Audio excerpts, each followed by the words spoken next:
If you got the Sony A7R V and have no idea how to set it up for hybrid shooting, I have no idea what I'm doing. This video is for you.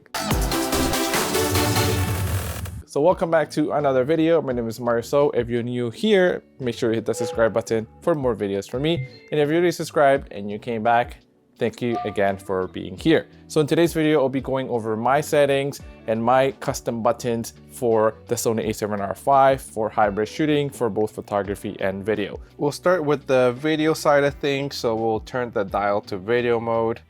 Just hit the menu button.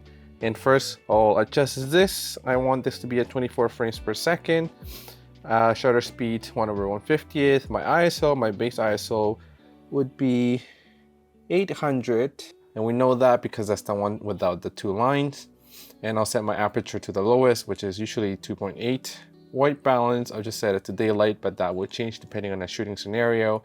Picture profile, I shoot 90% of the time in S-Log3 and PP8. Occasionally, I'll go to PP11, which is as cinetone, but we'll just leave this at PP8. Next, I like to shoot most of my talking head videos in XAVCHS 4K because the file sizes are a little bit smaller than XAVCS and definitely way smaller than XAVCS Intra. So we'll keep it at this. Depending on the project, I may go and shoot in Intra or in S. Under settings, under record setting, I like to keep it at 50M 422 10-bit for talking head videos. And other instances when I'm shooting products or commercials, I like to do that in the highest record or quality setting available. Under gamma display assist, I like to keep this as on, and assist, I will keep it as auto. Proxies, I leave to off. Again, the wind noise reduction for audio, I like to keep that off and then just do that in post. Audio levels, I usually keep between 10 to 12, depending on the setting, but I usually like to keep it on the lower side and then just boost it up later in post. Let's go to the main, number 2, this second menu.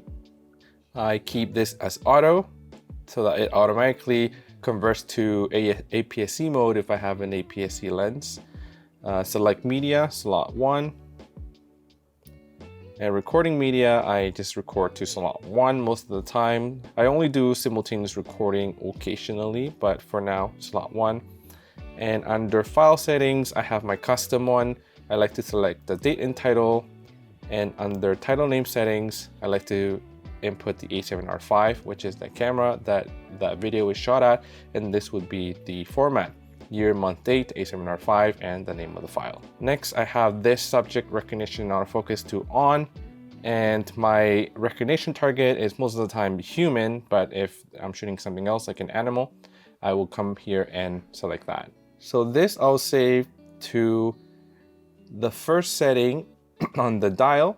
So let's go here and camera set memory, we'll set it to number 1, registered. So we'll now also set for number 2 and number 3. What I like to do for number 2 is set my camera to shoot at 60 frames per second. So under main, we'll go here and select 60 frames per second. This will be double that of the frame rate, so the closest one will be 125. We'll keep this as is. We'll keep this as is as well. Under setting, we'll change it to XAVCS 4K. And we'll switch this to 140M 422 10-bit because usually at 60 frames per second, I want a little bit more data information. This will stay as is, this as well. All of this stay as is. And here in the second main menu format, it stays the same as well. So now we can go down to shooting mode, camera set memory, we'll set it to slot 2. So the last one would be at 120 frames per second. And for that, I have to go into XAVCS HD or Intra HD because I cannot shoot 120 frames per second in 4K on this camera. So now we'll be setting it to 120 frames per second, and this will be double again, so it'll be 250 is the closest number. Everything else stay as is. In the record setting, we'll set the highest level 100 bits per second in 4208 bit. There is a way to shoot in 42210 bit at 120 frames per second, but that is in S&Q mode. This will keep as is, and everything else stays the same. We'll save this to camera set memory 3. So this is what we have for video. Now we're going to go and adjust the custom buttons for video. So going to menu, and then we'll go into operation customize, custom key set dial, custom key settings for video. This button I like to set to my zebras. So let's look for that.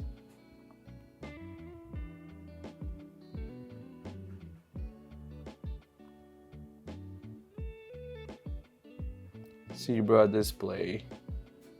The second button I like to set to focus map because I shoot a lot of products and I like that view better than focus peaking. So the focus map is under focus, focus assistant, focus map display select. Keep that under 3. I like to have this as my white balance, so we'll go and adjust that.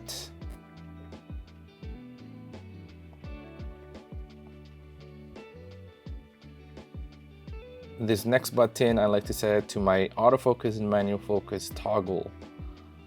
So we'll go there, AFMF selector toggle. This one we'll leave as is, just to follow custom. And then rear 2. This button I like to keep it as is. This one I like to set to Super 35 or APS-C mode. So that way I can just tap that and enter crop mode.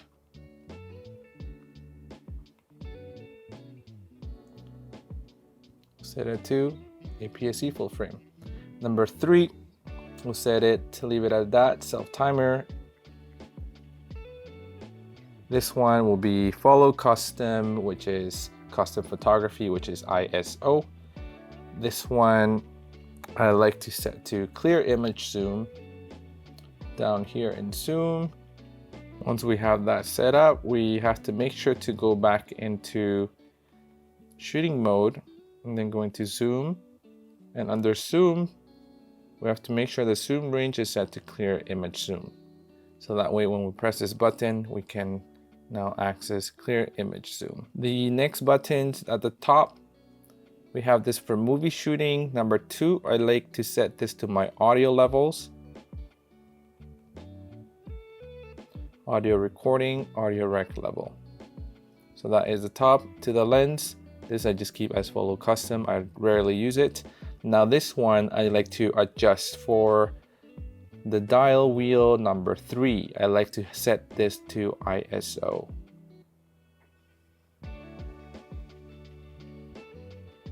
And that way I have my 3 wheels for the exposure triangle. I have this ISO, this is my shutter speed, and this is my aperture.